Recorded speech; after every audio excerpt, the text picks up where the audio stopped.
शिकवण देऊन जातो. तर त्याच छत्रपतींचा आज आपण स्वराज्य हा एक मुद्दा घेतलाय आणि या स्वराज्याला घेऊन आजच्या ट्रेनिंग बद्दल आपण चर्चा करणार आहोत. स्वराज्यातून सक्सेस बनण्याकडे आपण जाणार आहोत आणि यासाठी आपल्या सोबत बोलण्यासाठी येत आहेत आपले सर्वांचे लाडके नॅशनल मेंटॉर प्रमोद सुगरे साहेब. प्रमोद सुगरे सर आणि हे सेशन घेण्यासाठी किंवा या सेशनच्या अगोदर सुद्धा महाराजांचं पुस्तक 32 वेळा वाचलं आहे तब्बल. म्हणजे एवढा प्रगल्भ अभ्यास त्यांनी त्यांच्या बाबतीत केलाय. तर त्यांच्याच माध्यमातून ऐकूयात स्वराज्य आणि नटसप. तर जास्त वेळ न घेता मी त्यांना इथे कॉल करतो. So please welcome mister Pramod Sugare sir. जोरदार टाळ्या झाल्या पाहिजे प्रमोद सरांसाठी. श्री छत्रपती शिवाजी महाराजांना वंदन करून जमलेल्या सर्व स्टार अँड अबोव्ह लीडर्सचं या प्रोग्राममध्ये मी स्वागत करतो. जसं आता म्हणजे प्रशांत सर सांगत होते की खूप दांडगा अभ्यास आहे, तर अभ्यास वगैरे नाहीये, माझं वाचन जास्त आहे. अभ्यास करायला मी संशोधक किंवा इतिहास तज्ञ वगैरे नाहीये. कालच सचिनने या सिरीजची ओपनिंग केलं, खूप छान ओपनिंग केलं. त्यांनी आपल्याला हे सांगितलं की इथं थोडं शिस्त कशी पाळावी, काय करायला पाहिजे, आपण यातनं काय शिकायला हवं, या गोष्टीपासूनचे 5 दिवस सुद्धा तुम्ही सिरियसली या गोष्टी सगळ्या समजून घ्याल. प्रशांत सर आवाज येतोय का?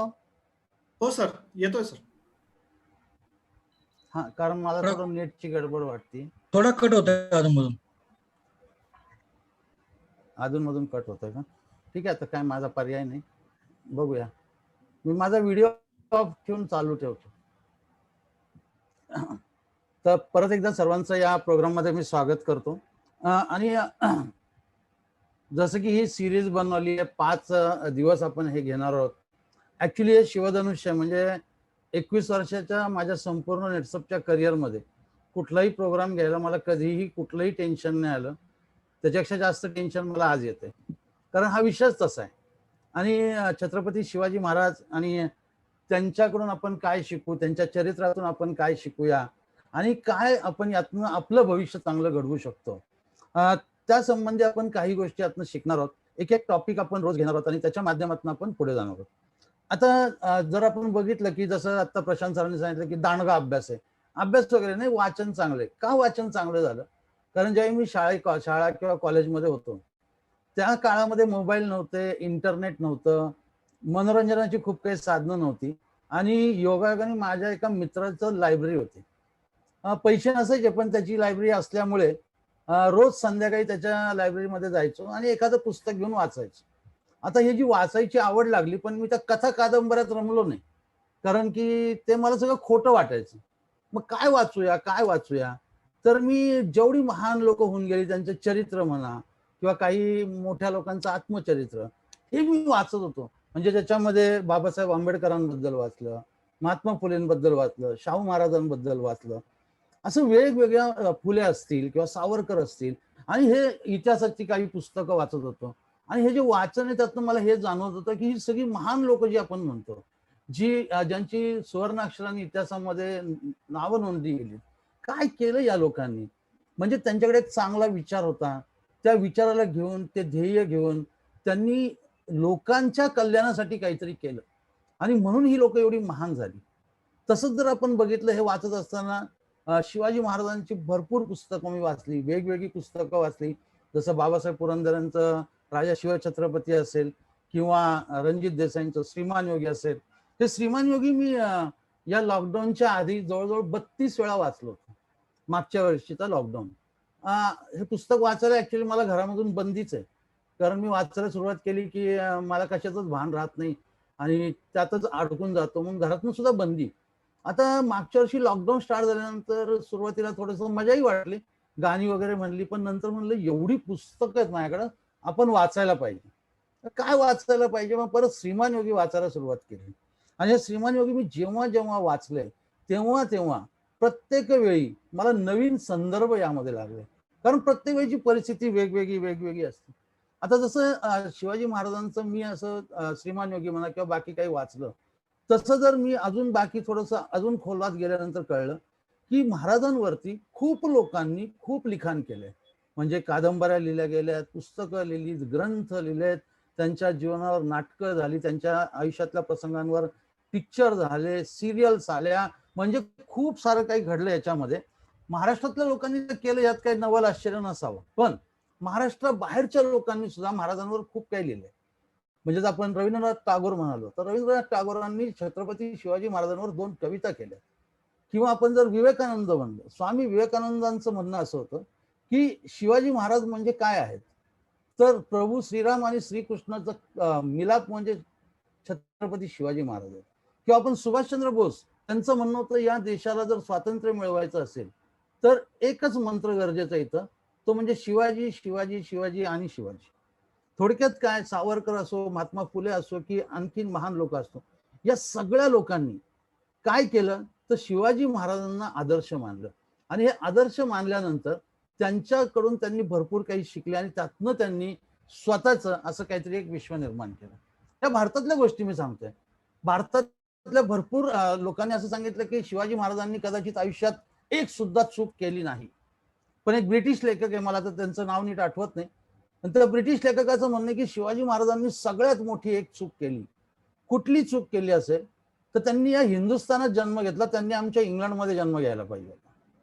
म्हणजे थोडक्यात काय, तर परकीय लोकांना सुद्धा महाराजांचं चरित्र किंवा त्यांच्याबद्दल एवढं प्रचंड आकर्षण होतं. अगदी म्हणजे एक किस्सा सुद्धा घेण्यासारखा आहे. व्हिएतनाम हा एकदम छोटा देश आहे आणि अमेरिकेसारख्या बलाढ्य देशावर त्यांनी 10 वर्ष युद्ध केलं आणि एवढ्या बलाढ्य देशाला त्यांनी हरवलं, परत पाठवून दिलं. आणि ज्यावेळी व्हिएतनामचे राष्ट्राध्यक्ष भारत भेटीवर आले होते त्यावेळी त्यांची एक मुलाखत घेताना, मुंबईमध्येच मुलाखत घेताना एका पत्रकाराने विचारलं की एवढ्या बलाढ्य शक्तीला तुम्ही कसं काय पराभूत केलं. ते म्हणले तुम्ही महाराष्ट्रात राहता, मुंबईत राहता, तुम्ही छत्रपती शिवाजी महाराजांबद्दल नक्कीच ऐकलं असेल, कारण आम्ही जे काही युद्ध खेळलो ते आम्ही शिवाजी महाराजांची युद्धनीती वापरून आम्ही अमेरिकेबरोबर युद्ध केलं. म्हणजे मी काय सांगतो, कारण जगभरातल्या लोकांनी या सगळ्या गोष्टी महाराजांच्या चरित्रातल्या घेतल्या आणि त्यातून त्यांनी आपलं स्वतःचं असं काही विश्व निर्माण केलं. आता परत नवीन लॉकडाऊन स्टार्ट झालं यावर्षी. लॉकडाऊन स्टार्ट झाल्यानंतर आमची एक वेस्टर्न झोन मॅनेजमेंट कमिटी आहे, त्या कमिटीची एक मिटिंग आमची अशी झूमवर चालू होती. केविन सर होते, अमित सर, प्रशांत सर, मी, सचिन, दहितुले साहेब, थोरात, अनामिका मॅडम. आणि मीटिंग चालू असताना लोकांना कुठले कुठले प्रोग्राम आपण घ्यायला पाहिजे, काय ट्रेनिंग द्यायला पाहिजे. तर याच्यामध्ये माझ्या डोक्यात एक विचार आला की आपण शिवाजी महाराज, त्यांच्या आयुष्यातले काही प्रसंग आणि त्यातून एक लीडर कसा घडू शकतो याच्याबद्दल आपण काही ट्रेनिंग करूया का, आणि आपण हे लीडरसाठी करूया का. तर सगळ्यांना ही आयडिया खूप आवडली. मग सगळ्यांनी आपापले इनपुट्स याच्यामध्ये दिले आणि ही सिरीज तयार झाली. आता या सिरीजमध्ये आपण आज पहिला पार्ट घेणार आहोत, ज्याच्यामध्ये आपण बघतोय की स्वराज्य असं नाव दिलंय. आता हे स्वराज्य नाव आलं कसं, काय घडलं, याच्यासाठी थोडं आपल्याला मागे जाणं खूप गरजेचं आहे. मागे जाणं म्हणजे काय, तर आपला हा जो भारत देश आहे, हिंदुस्थान ज्याला त्या काळात म्हणलं जायचं, आजही म्हणतात, पण शक्यतो हिंदुस्थान जो आपण म्हणतोय हा अटक टू कटक असा हा संपूर्ण हिंदुस्थान देश होता. आणि याच देशामध्ये साधारण आपण जर बघितलं तर परकीय आक्रमण चालू झाली. ऍक्च्युली हा देश काय होता, हा देश होता म्हणजे ज्याला सोने की चिडिया म्हणलं जायचं, जहा डाल डाल पर सोने की चिडिया करती है बसेरा, वो भारत देश आहे मेरा. म्हणजे सोन्याची चिडिया होती, पण या सोन्याच्या चिडियाला असं काय झालं, तर आपल्या इथं खूप छोटे छोटे छोटे राजे होते आणि परकीय आक्रमणं आपल्या देशावर स्टार्ट झाली. साधारण 12व्या शतकाच्या शेवट परकीय आक्रमणं स्टार्ट झाली. आणि हे जे होते आक्रमक, हे आले अरबस्तान त्या भागातून आले, इराण म्हणा, तुर्कस्तान म्हणा, तिकडून हे सगळे आक्रमक लोक आले आणि आपल्या इथं राजे होते, त्यांची छोटी छोटी राज्य होती. आता हे जे आक्रमक होते ना, हे अटॅक करायला आले होते. आणि आपण नेहमी ऐकतो बघा, attack is the best defence. तर ऍक्च्युली अटॅक करणारा हा कायम वरचढ का राहतो, तर अटॅक करणाऱ्याला माहितीये मला अटॅक कधी करायचा आहे, कोणावर करायचा आहे, कसा करायचा आहे आणि काय करायचं. त्यामुळे त्याची संख्या जरी कमी असली तरी सुद्धा काय होतं, अटॅक करण्याकडे एक स्ट्रॅटेजी असते आणि डिफेन्स करणाऱ्याकडे काय असतं, अटॅक झाल्यानंतर मी काय करायचं. आणि ह्या सगळ्यात दुसरं की आपल्याकडे एकजूट नसल्यामुळे हे जे आक्रमण करणारे आले होते यांनी इतर राज्य वसवली स्वतःची, यांच्या शाही तयार झाल्या, कोणाची निजामशाही, कोणाची आदिलशाही, कोणाची कुतुबशाही, कोण मोगल. आणि साधारण 12व्या शतकापासून 16वं शतक 17वं शतक म्हणजे अगदी चालू झालं आणि तोपर्यंत यांची आक्रमणं चालू होती आणि ते इतर राज्यकर्ते झालेले होते. आता त्या काळात काय आपल्याकडे पराक्रमी सरदार नव्हते का? पराक्रमी सरदार भरपूर होते, पण परत तोच विषय होता की यांची सुद्धा एकमेकांमध्ये जास्त म्हणजे ज्याला आपण म्हणू एकी नव्हती. आणि यांनी काय केलं, हे जे निजामशाही, आदिलशाह किंवा मोगल होते, यांच्याकडे हे सरदार लोक नोकरीला राहिले. म्हणजे आपलं आपलं थोडंसं सैन्य घ्यायचं आणि त्या सरदार शाहीकडे नोकरीला राहायचं. आता या शाह्यांनी काय केलं, यांना छोट्या छोट्या जहागिरी दिल्या आणि जहागिरी देऊन काय सांगितलं की ही जहागिरी तू सांभाळायची, ही जहागिरी तू सांभाळायची, ही जहागिरी तू सांभाळायची. आणि ते त्यांच्या छोट्याशा सैन्याबरोबर ती जहागिरी सांभाळायची, लोकांकडून कर सारा गोळा करायचा, थोडा आपल्याला ठेवायचा आणि थोडा वरती पाठवायचा. आता हे ज्यावेळी चालू होतं त्यावेळी त्यांचा हेतू काय होता की माझी जहागिरी टिकली पाहिजे, माझी जहागिरी टिकली पाहिजे. मग लोकांचं काय होतंय, याच्याकडे कोणाचंही लक्ष नाही. बघा, कोणाचंही लक्ष नाही. आणि आदिलशाही, निजामशाही, मुघल यांनाही बरं वाटतंय. का बरं वाटतंय? ही लोक काहीतरी काम करतायत, आपल्याला पैसे आणून देतात, आपल्याला आपलं व्यवस्थित चाललंय.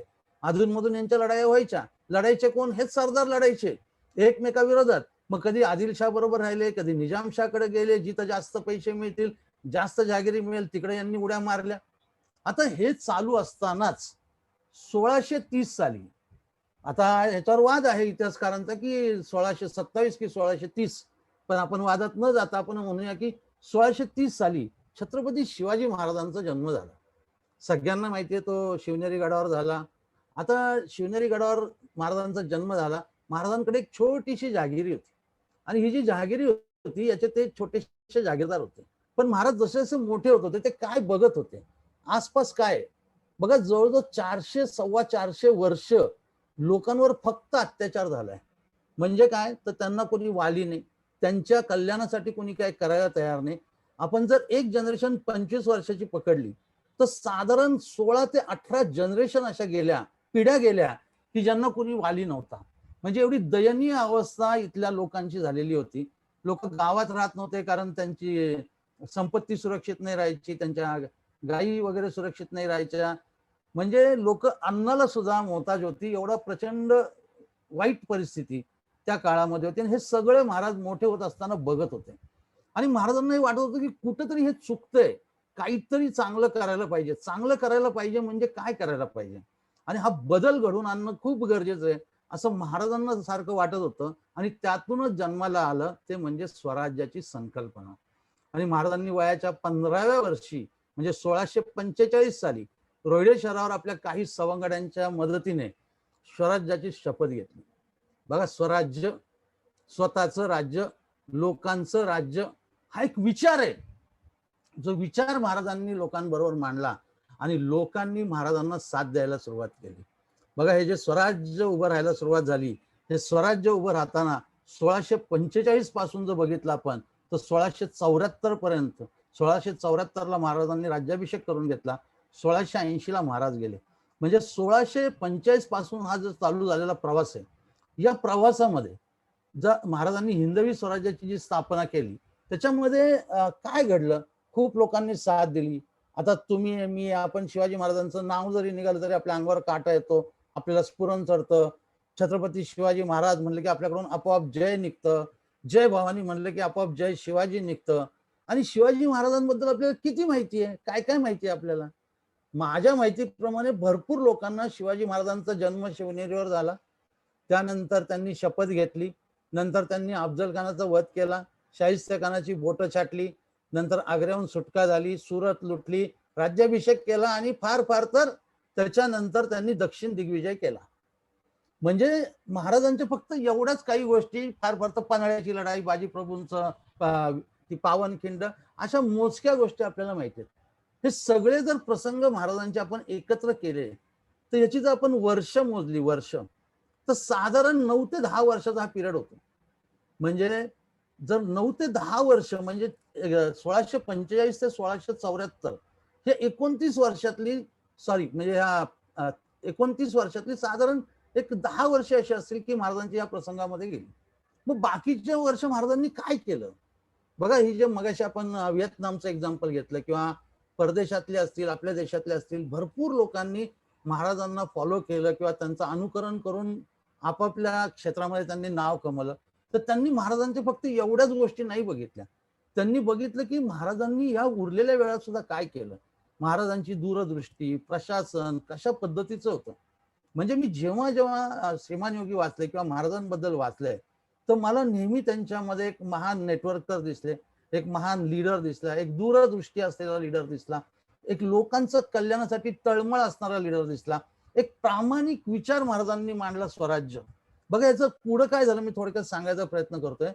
1680 साली महाराज गेले आणि त्याच वेळी औरंगजेबाला पाहिजे होतं संपूर्ण हिंदुस्थानावर राज्य. अडथळे कोण होते? आदिलशाही, कुतुबशाही आणि स्वराज्य. आदिलशाही, कुतुबशाही साधारण 170-180 वर्ष जुन्या शाही होत्या. औरंगजेब ज्यावेळी दक्षिणेत उतरला ना, त्याला वर्ष दीड वर्षात त्यांनी एक एक शाही संपवली आणि त्याला वाटलं हे स्वराज्य म्हणजे नगण्य आहे, हे तर मी असं संपवीन.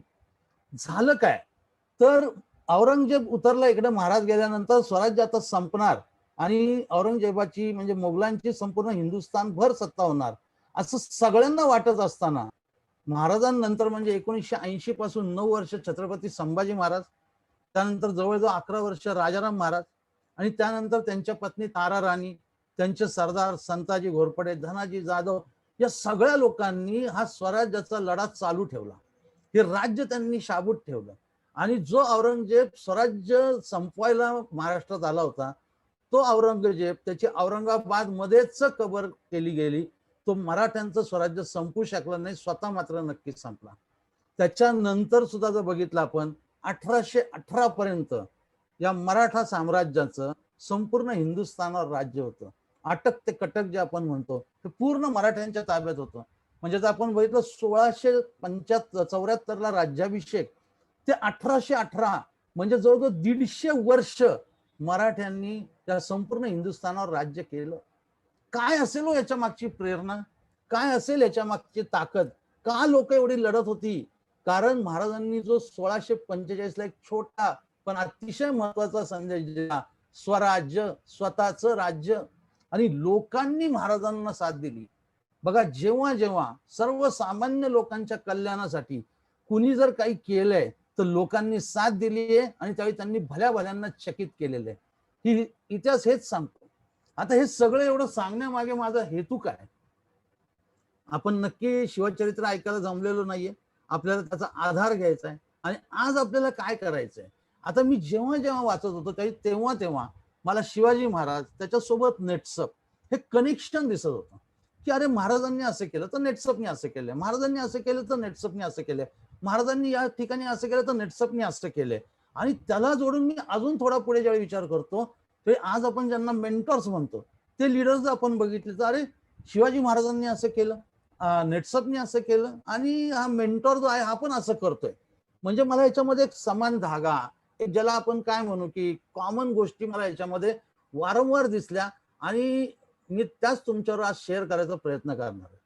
म्हणजे हे आपण महाराजांचं बघितलं की साधारण महाराजांच्या जन्माच्या आसपास 400 वर्षाचा अत्याचार होता, लोकांमध्ये एकजूट नव्हते, कुठला विचार नव्हता, सर्वसामान्य लोकांच्या कल्याणासाठी काही होत नव्हतं.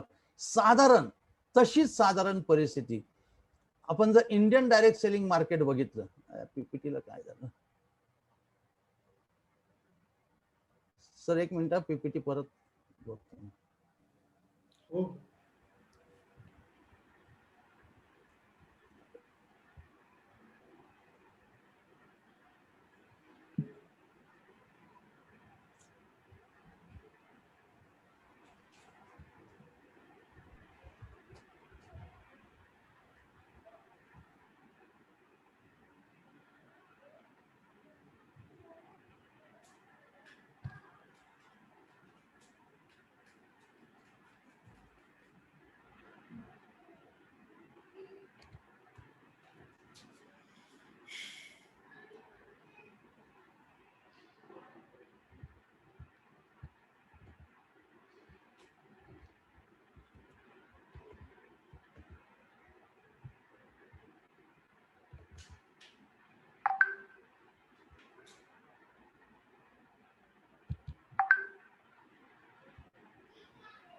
सॉरी, पीपीटी थोडी अडकली होती. टेक्नॉलॉजीचं माझं जबरदस्त नातं आहे. जसं आपण बघितलं की महाराजांच्या जन्माच्या वेळी काय सिच्युएशन होती संपूर्ण हिंदुस्थानमध्ये, स्पेशली महाराष्ट्रामध्ये, की सर्वसामान्य लोकांना कुठली दिशा नव्हती, त्यांना कुठल्या होप्स नव्हत्या की आयुष्यात भविष्यात काही होईल वगैरे.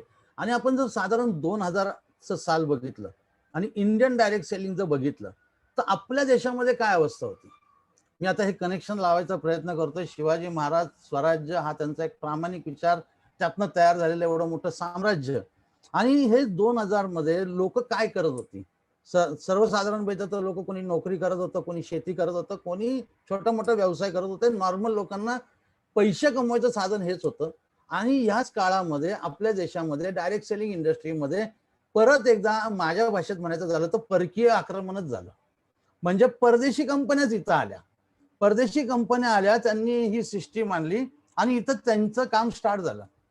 ते आमच्याकडं चांगले लीडर्स नव्हते, चांगले नेटवर्कर नव्हते, पण परत त्यांच्यामध्ये एकी नव्हती. त्यांनी काय केलं, त्यांचं स्वतःचं एक छोटंसं नेटवर्क घ्यायचं, या कंपनीत काम करायचं, या कंपनीत जरा नाही आवडलं तर त्या कंपनीत जायचं, त्या कंपनीतून त्या कंपनीत. काही लोकांनी तर स्वतःच्या कंपन्या स्टार्ट केल्या. म्हणजे साधारण जर बघितलं याच्यात झालं काय, यांना मी म्हणतो जहागीरदार. हे जे लीडर होते हे जहागीरदार, यांची जी जवळची लोक होती हे यांचं सैन्य, आणि हे इकडून तिकडं उड्या मारत होते आणि त्यांना पैसे मिळत होते. पण जी सर्वसामान्य लोक होती त्यांचं काय झालं, त्यांचं आर्थिक नुकसान झालं.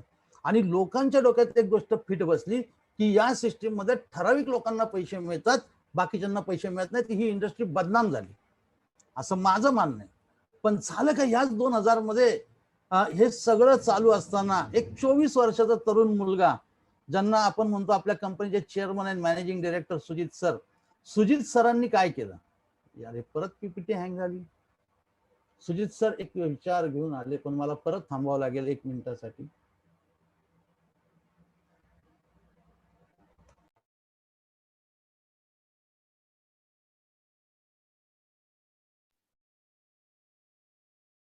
सुग्रे सर, पीपीटी मी प्ले करतो इकडून.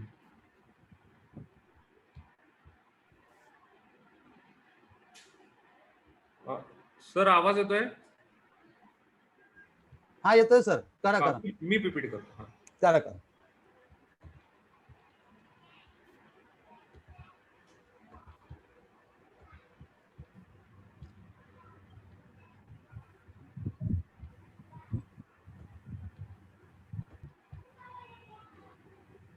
मग पुढची स्लाइड.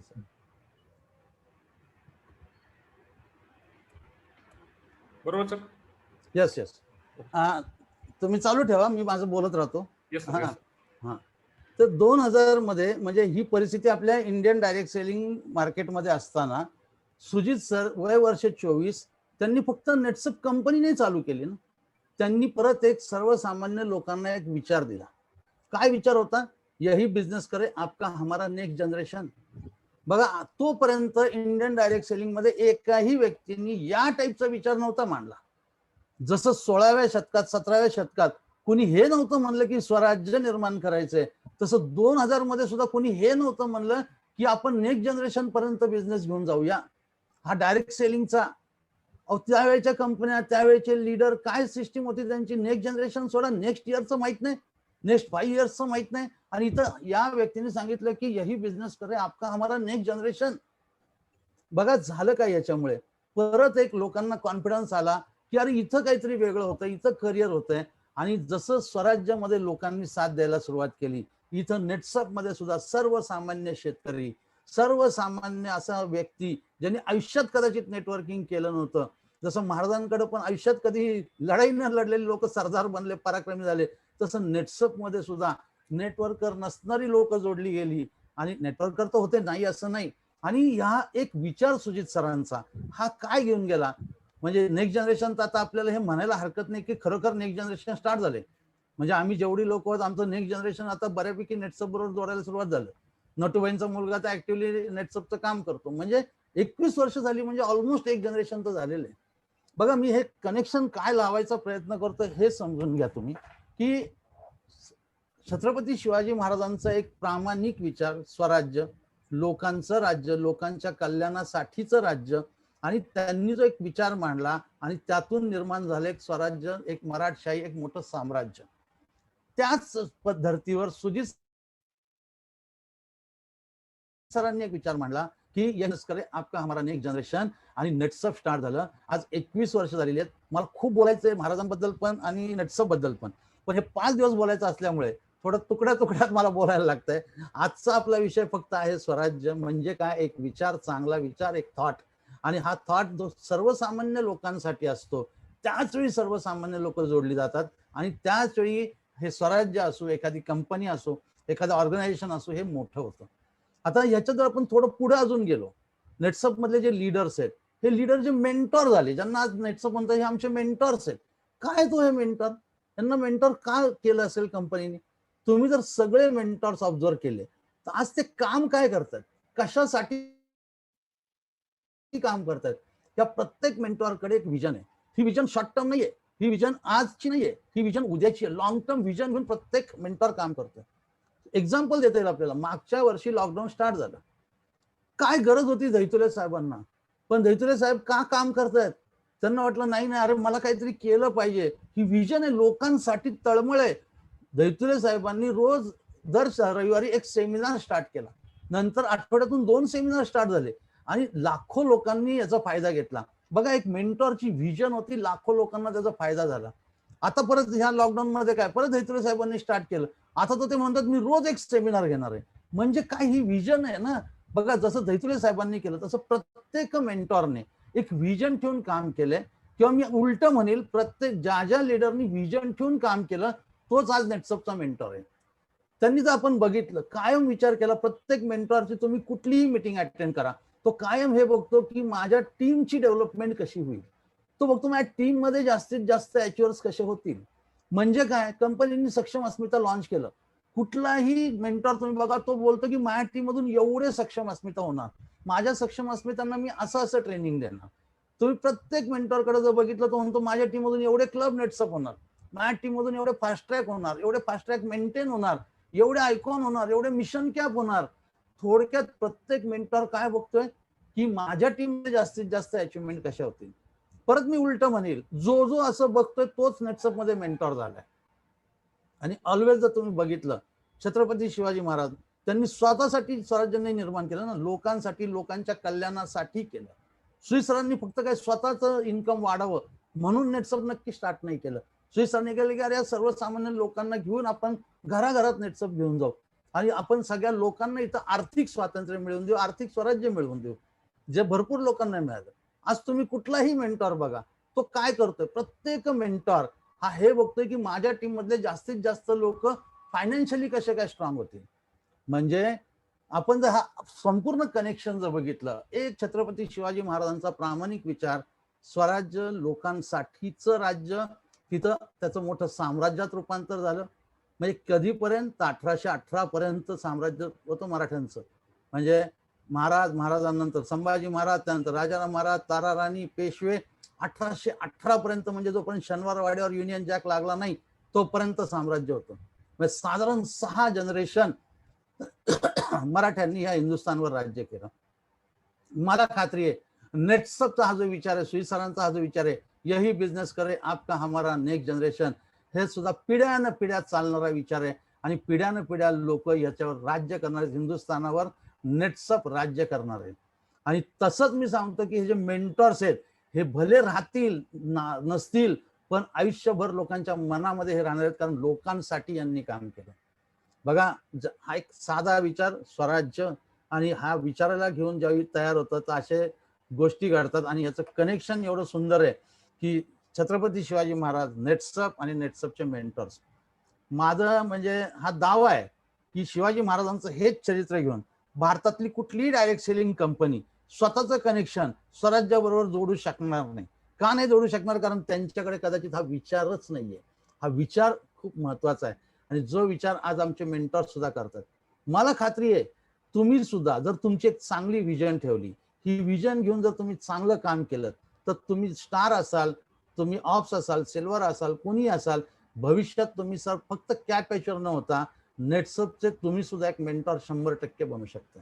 ते इथून पुढचा पार्ट जो आहे त्यासाठी मी सचिन कुलकर्णींना रिक्वेस्ट करेल की त्यांनी पुढचा स्लाइड घ्याव्यात की तुम्ही आता काय करणं अपेक्षित आहे.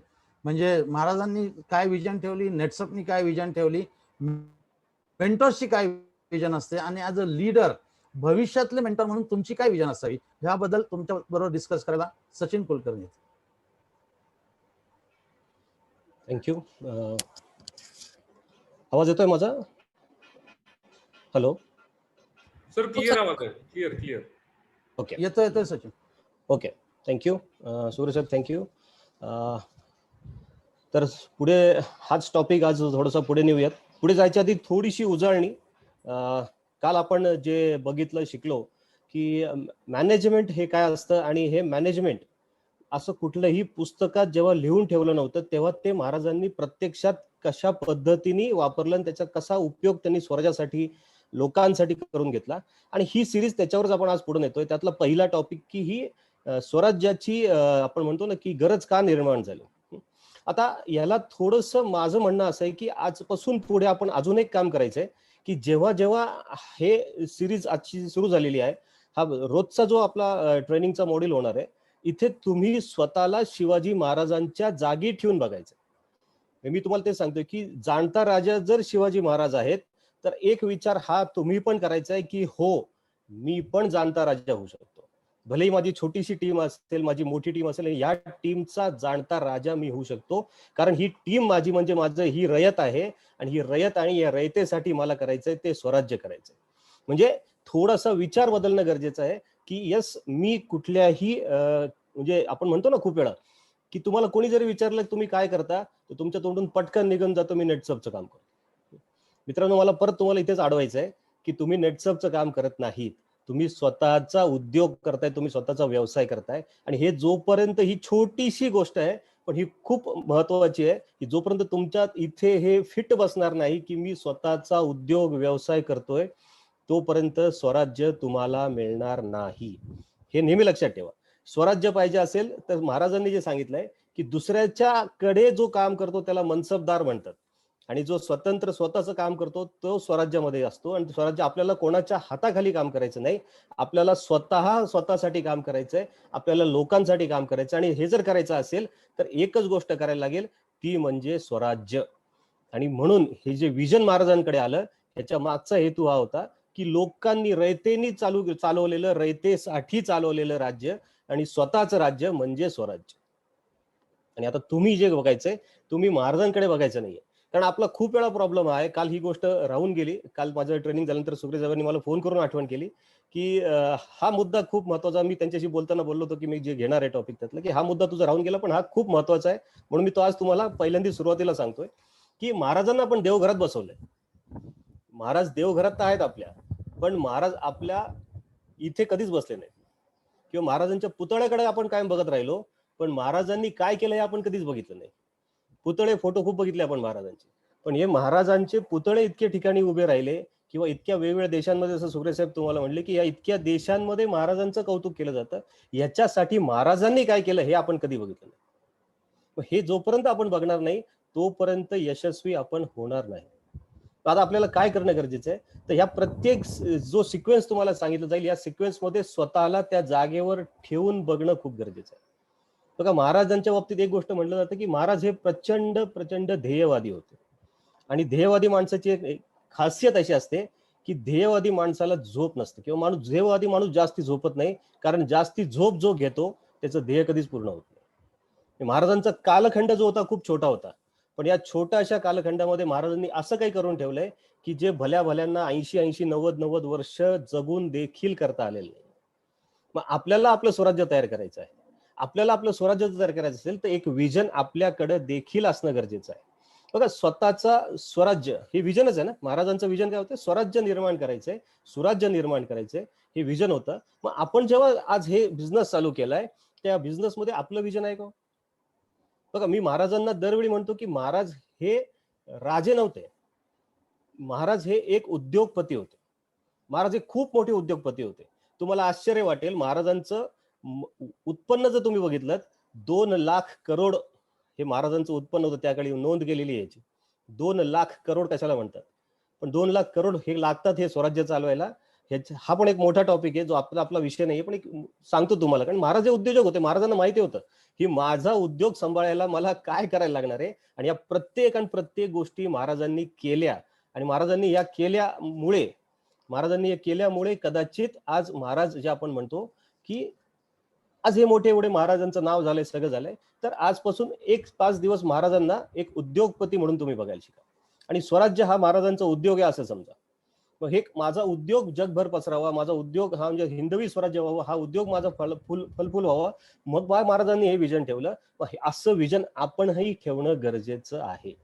मग हे विजन ठेवताना एक गोष्ट जेव्हा महाराज नेहमी सांगायचे की स्वराज्य जर मोठं करायचं असेल, स्वराज्याचं सुखी संपन्न करायचं असेल, तर स्वराज्यातील माणसं जी आहेत म्हणजे रयत जी आहे, ही रयत सुखी संपन्न होणं खूप गरजेचं आहे.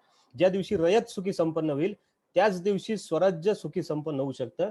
आणि महाराजांनी म्हणून पहिलं जे काम केलं की विजन जे होतं स्वराज्याचं, त्याचं पहिलं काम महाराजांनी केलं की रयतेला सुखी संपन्न केलं. मग आपण जेव्हा विचार करतो की माझं पण जर विजन आहे, माझं एक मोठी टीम तयार झाली पाहिजे, माझं एक मोठं नेटवर्क तयार झालं पाहिजे, म्हणजे माझं एक स्वराज्य तयार झालं पाहिजे, तर मग या स्वराज्याची जी रयत माझी आहे, माझी जी टीम आहे, माझी जी डाऊनलाईन आहे, ही आहे का सुखी संपन्न?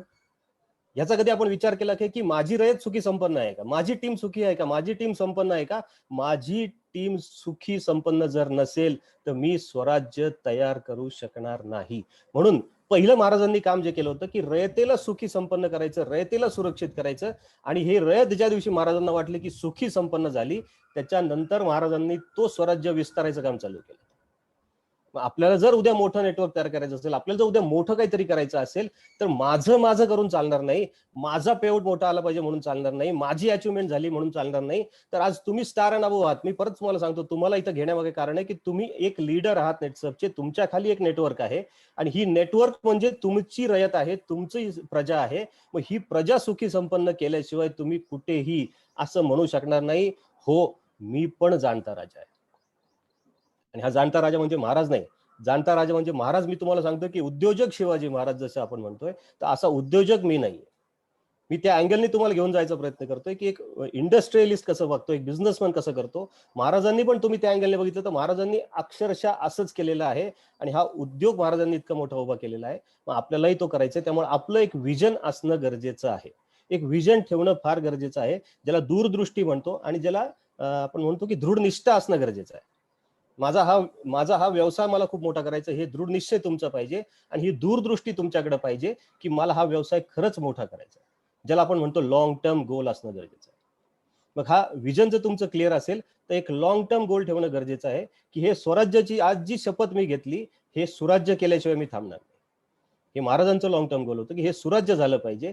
आणि असं तुम्ही जर विचार केला की आज जर तुमच्याकडे कुठलं विजन असेल, तर ते विजन जे आहे त्याचं लॉंग टर्म गोल तुम्हाला निश्चित करणं गरजेचं आहे. बघा, कॅप लागणं हे लॉंग टर्म गोल नाही, मी परत सांगतो तुम्हाला. तुम्ही करोडपती होणं हे लॉंग टर्म गोल अजिबात नाहीये, कारण आता तुम्हाला त्याची गरज आहे किंवा तुम्हाला आता ते हवं असं वाटतंय, त्यामुळे तुम्हाला वाटतंय की माझं लॉंग टर्म गोल म्हणजे माझी कॅप लागली पाहिजे, मी करोडपती झालो पाहिजे. पण आज असं असंख्य कॅप अचिव्हर्स आहेत ज्यांच्या खाली असंख्य लोकांना कॅप लागत आहेत, आणि पण त्यांचं कधीच विजन हे नाही ना. त्यामुळे तुम्ही हे विजन अजिबात ठेवू नका. परत एकदा सांगतो, जाणता राजा त्यालाच म्हणतात जो रयतेसाठी काम करतो. त्यामुळे माझं लॉंग टर्म विजन म्हणजे माझी कॅप लागणं, माझं लॉंग टर्म विजन म्हणजे मी करोडपती होणं, हे न करता लोकांसाठी जेव्हा तुम्ही काम कराल, ह्या तर गोष्टी तुमच्या जाता जाताच पूर्ण होणार आहेत. त्यामुळे एक लॉंग टर्म विजन ठेवा. या लॉंग टर्म विजनला नंतर मिड टर्म विजनवर आणा, मिड टर्म विजन करता ते शॉर्ट टर्मवर आणा. म्हणजे पहिलं एक मोठं स्वप्न बघा, मग थोडंसं मिड टर्मवर या, आणि मग हे मिड टर्म करण्यासाठी शॉर्ट टर्म म्हणजे छोट्या पावलं, छोटी स्टेप्स काय उचलायला लागतील. बघा, स्वराज्य पण असंच निर्माण झालेलं आहे. एक लॉंग टर्म विजन ठेवलं गेलं, त्यानंतर त्याचं थोडंसं मिड टर्मवर आणण्यात आलं, आणि मग त्यासाठी छोटी पावलं जी उचलायला लागतील, छोटी पावलं महाराज उचलत गेले. आणि त्याच्यासाठी हा बिझनेस उद्योग जो आपण म्हणतो, हा वाढवण्यासाठी एक प्रोजेक्ट रिपोर्ट नेहमी महाराज तयार करायचे. आपल्या भाषेत आपण त्याला ब्लू प्रिंट म्हणतो. आणि लॉंग टर्म गोल जे आहे, तुमच्याकडे प्रोजेक्ट रिपोर्ट किंवा ब्लू प्रिंट असणं फार गरजेचं आहे. तुम्हाला आठवतंय महाराजांनी मोहीम केली, महाराजांची मोहीम कधी फसली म्हणून? का नाही फसली असं तुम्ही विचार केला तर असं नाही की महाराजांनी खूप शूर पद्धतीने मोहीम केल्या किंवा महाराजांनी व्यवस्थित पद्धतीने सैन्य वापरलं म्हणून नाही, तर महाराजांच्या प्रत्येक मोहिमेचं महाराजांकडे एक ब्लू प्रिंट असायचं. कुठलीही मोहीम घ्या, अफजल खानाचा वध घ्या, शाहिस्त खानाची बोटं छाटलेली घ्या, सुरत तुमच्या गोव्यातून पलायन केलं, तुमच्या आग्र्यातून पलायन घ्या, किंवा तुम्ही सुरतेची लूट घ्या, या प्रत्येक मोहिमेची ब्लू प्रिंट ही महाराजांकडे पहिली रेडी असायची. महाराजांचं कम्युनिकेशन इतकं स्ट्रॉंग असायचं. त्यावेळी मोबाईल नव्हते. विचार करा, आज मोबाईल असून देखील आपलं कम्युनिकेशन कसं आहे आपल्या टीम बरोबर आपल्याला माहिती आहे. पण महाराजांच्या वेळी मोबाईल नसायचे, कुठलं साधन नसायचं, पण महाराजांचं कम्युनिकेशन इतकं स्ट्रॉंग असायचं की प्रत्येक मोहिमेच्या आधी त्यांची गुप्तहेर संघटना जी होती, त्यांचे जे होते, या गुप्तहेरांच्या माध्यमातून ही ब्लूप्रिंट पहिली तयार केली जायची, माहिती गोळा केली जायची, मग माहितीच्या आधारे एक ब्लूप्रिंट तयार व्हायची आणि मग कुठलीही मोहीम फत्ते केली जायची. सुरत लुटताना सुरतमध्ये कुठली गल्ली आहे, कुठल्या गल्लीत किती नंबरचं घर आहे, तिथं कोण राहतं आणि त्याच्या घरामध्ये किती पैसे आहेत, इथपर्यंतची इत्तंभूत माहिती महाराजांकडे होती.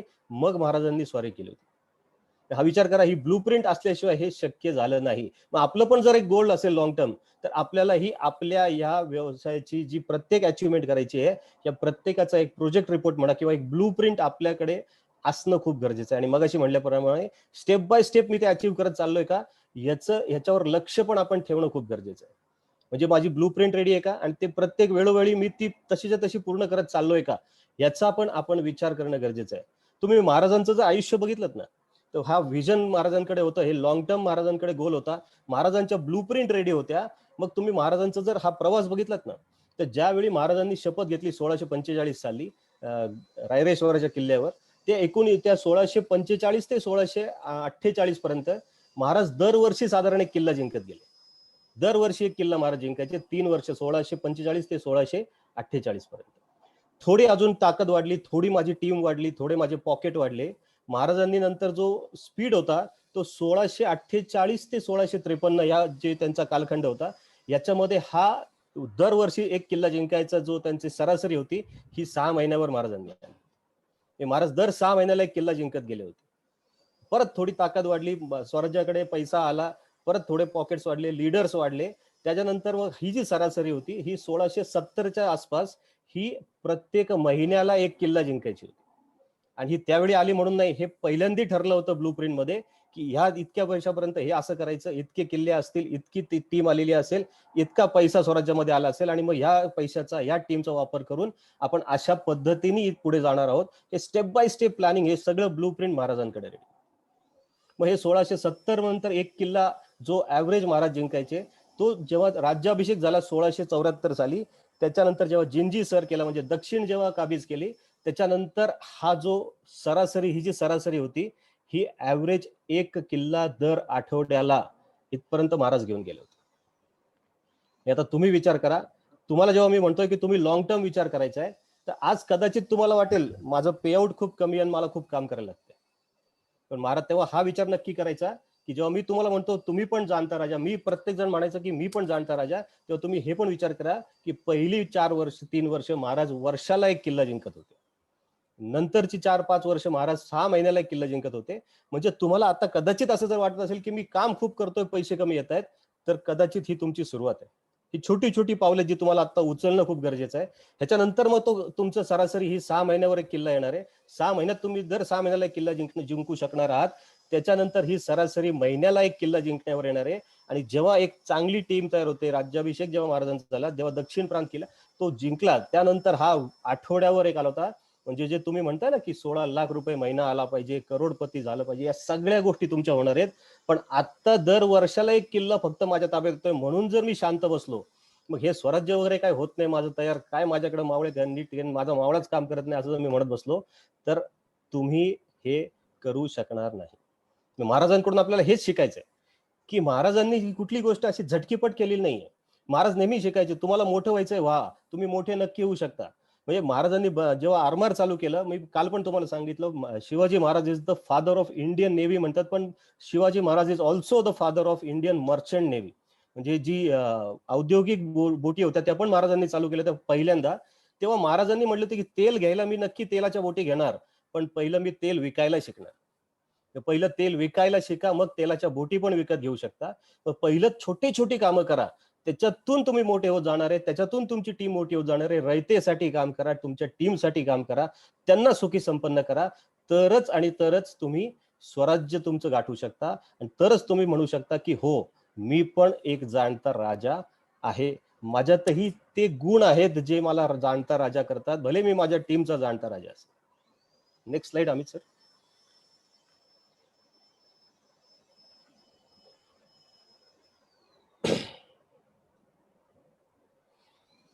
तर हा जाणता राजा होण्यासाठी एक विजन महाराजांनी ठेवलं की मला स्वराज्य निर्माण करायचं.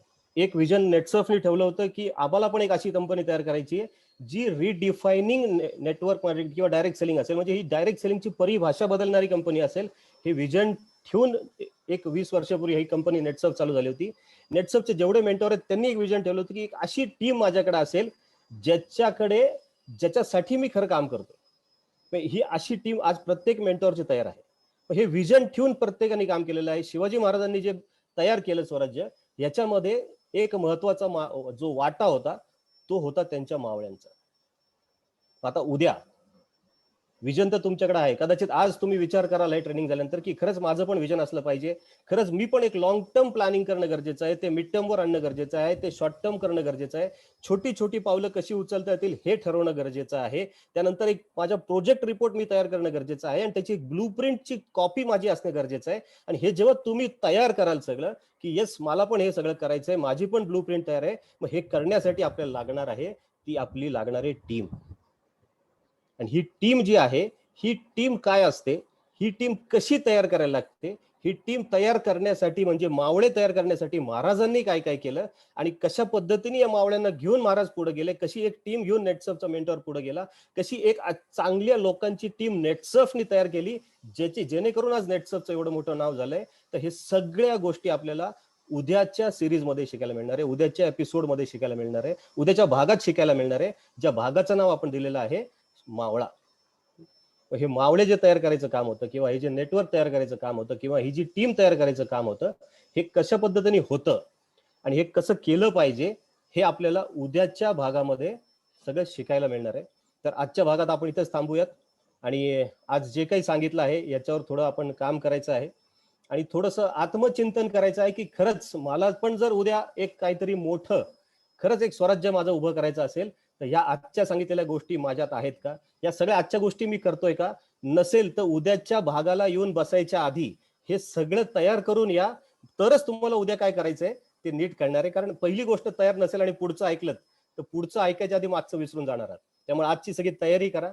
आज हे सगळं जेवढं सांगितलंय त्याचा नीट तयारी करा आणि मग उद्याच्या भागासाठी उद्याच्या वेळेवर येऊन बसा आणि उद्या आपण ही सिरीज उद्या इथून पासून पुढे कंटिन्यू करूयात. माझं आजचं जे हे आहे मी इथे संपवतो. All the best. Thank you very much. Thank you very much Sachin sir. Sachin sir आणि सुरेश सरांनी खूपच जबरदस्त पद्धतीने आपल्याला स्वराज्य समजून सांगितलं. एकदा या दोघांसाठी सुद्धा जोरदार टाळ्या झाला पाहिजे. Yes, thank you very much. बघा, स्वराज्य हा फक्त एक शब्द नाहीये. स्वराज्य ही विचारधारा आहे, हा व्हिजन आहे, ज्याला घेऊन महाराज लढले. सेम त्याच पद्धतीनं नेटसर्फने सुद्धा एक विचारधारा की यही बिझनेस करेगा आपका और हमारा अगला जनरेशन यांना घेऊन केलं. त्यांना फॉलो केलं आपल्या नेटसर्फच्या मेंटॉर्सनी, म्हणजे टीम डेव्हलपमेंटसाठी त्यांनी आपल्या टीमसाठी कामं केली. म्हणजे जो एक विचारधारा आहे ना, त्या ठिकाणी महाराजांनी पण अवलंबली, तीच विचारधारा नेटसर्फने पण केली आणि त्याच विचारधारा आपल्या नेटसर्फच्या मेंटॉर्सनी सुद्धा कॉपी केलेला आहे. आपल्याला काय करायचंय, आपल्याला सुद्धा त्याच गोष्टी करायच्यात. बरं, या गोष्टी करत असताना परकीय आक्रमण होतील का? 100% होतील. महाराजांच्या स्वराज्यावरती पण झाले. आपल्याकडे पण असे भरपूर अफगाण, मोगल, पोर्तुगीजाच्या दुसऱ्या कंपनीमध्ये काम करतात, ते पण आपल्याकडे येणार आहेत. पण आपली ब्लूप्रिंट रेडी असेल आणि आपली डाऊनलाईन, आपली रेत सुखी असेल आणि त्यांची अचिव्हमेंट जर होत असेल तर आपल्याला आपलं स्वतःचं स्वराज्य बनवण्यापासून कोणीच थांबवू शकणार नाहीये. सो परत एकदा सुग्रे सर आणि सचिन सरांचे खूप खूप धन्यवाद. परत एकदा जोरदार टाळ्या झाल्या पाहिजेत. Thank you sir. आणि या प्रोग्राम मध्ये ज्यांनी सहभाग घेतला, म्हणजे ज्यांनी मेहनत घेतली, आमचे वेस्ट झोनचे दहितुले सर आहेत, थोरात सर आहेत, Kevin sir, Amit Shinde sir आणि अनामिका मॅम, यांचे सुद्धा खूप खूप आभार. आणि तुम्ही सर्वजण इथे आलात त्यासाठी तुमचे सुद्धा खूप खूप आभार. उद्या भेटूयात आपली डाऊनलाईन कशी असली पाहिजे त्याच्या संदर्भात आपल्या मावळ्यांसाठी. So thank you and all the best. Thank you very much.